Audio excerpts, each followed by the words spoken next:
Hey, what's up guys? Jared here at the J. Jones Strength Gym, aka my backyard, and there's a couple things I've been seeing at the gym and I think I can address them as a whole here with a video, and it's going to improve the longevity of our equipment at the gym, and most importantly it's going to improve the safety for you guys. Okay, so I'm going to make a two-part series of the videos.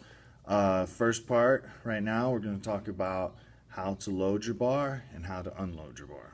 Okay, and then with part two, we'll come back on when, why, and how to drop your bar and when not to drop the bar. Okay, so let's get started here. We're going to talk about how to load your bar.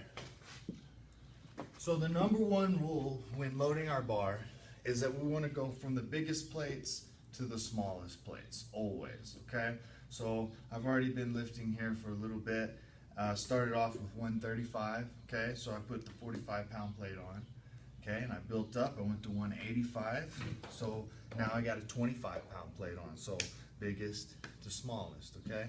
Then you want to go a little bit heavier, but not a whole lot, okay. You're not ready for the 20-pound jump, so we'll just go with 10 pounds. We grab these 5s for each side and throw them on, right, okay.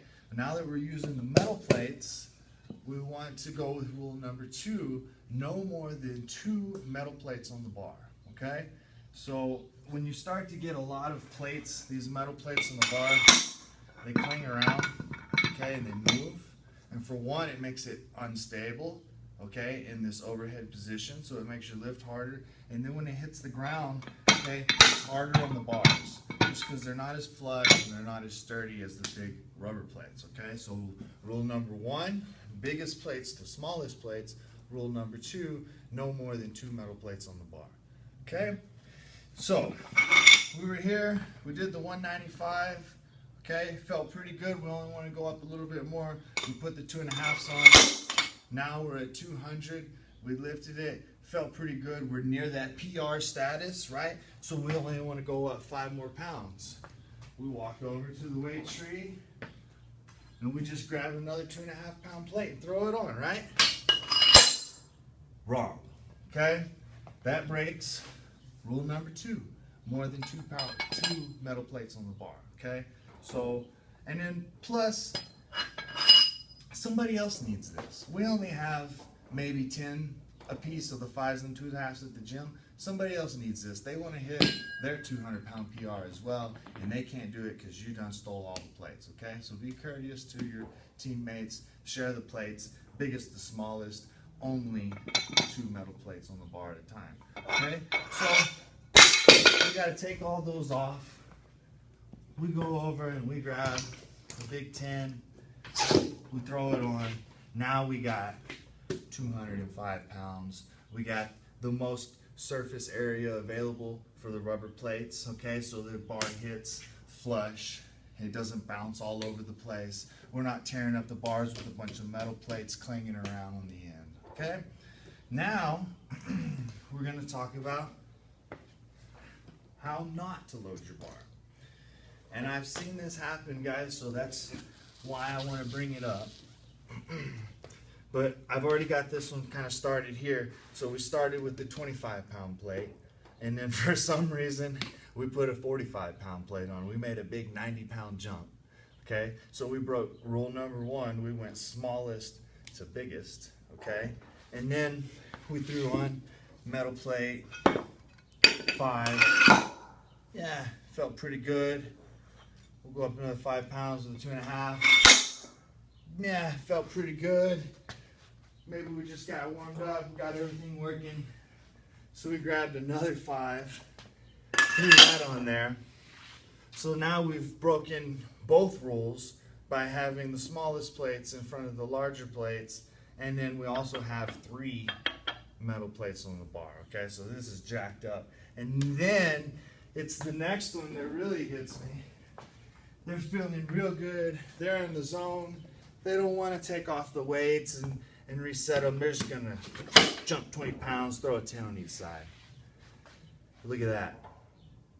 This is just ridiculous, guys. There's no reason to do this, okay? For number 1, this bar is not gonna hit flush. It's gonna land crooked, and these plates are gonna get messed up. They have no stability here, okay? And this would probably destroy the plates faster than anything. So that is unacceptable. And then for number 2, how do you know how much weight that is? Let's see, 25, that's a 45 or is that a 35? I can't tell. Where's my iPhone? Let me add this up. 5, 10, 5, and another 10. You see, it just is wrong, guys. So don't do that. So once again, we're going to go with just 2 rules. Rule number 1, largest plates to smallest plates. Rule number 2, no more than 2 metal plates on the bar at a time. Okay? All right. So now that we got this bar loaded up, we're going to talk about how to unload the bar.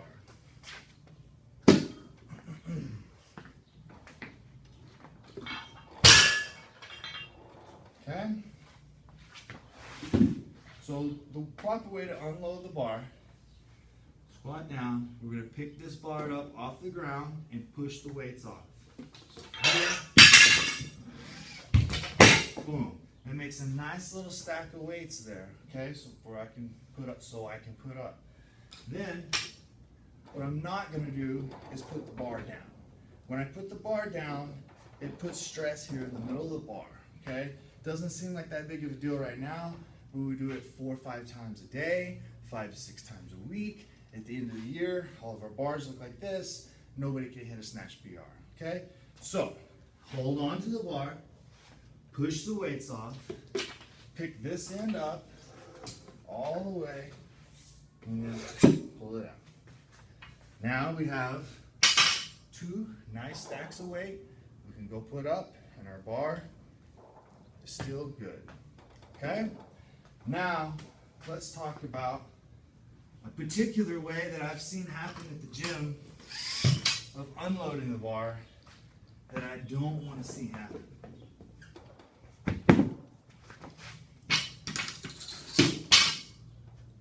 Okay? So it starts off correctly. We pick off one side, push it, then we break the first rule by putting the bar down, putting stress on the bar. Okay? Then, and I don't get it, but I've seen it happen, we go to this end and pick up here. What am I going to do now? That's not going to work. That's not going to work. So we got to pick it up here. If I'm lucky. So now let's talk about a particular way I've seen the bar unloaded that is just a horrible, horrible way to do it.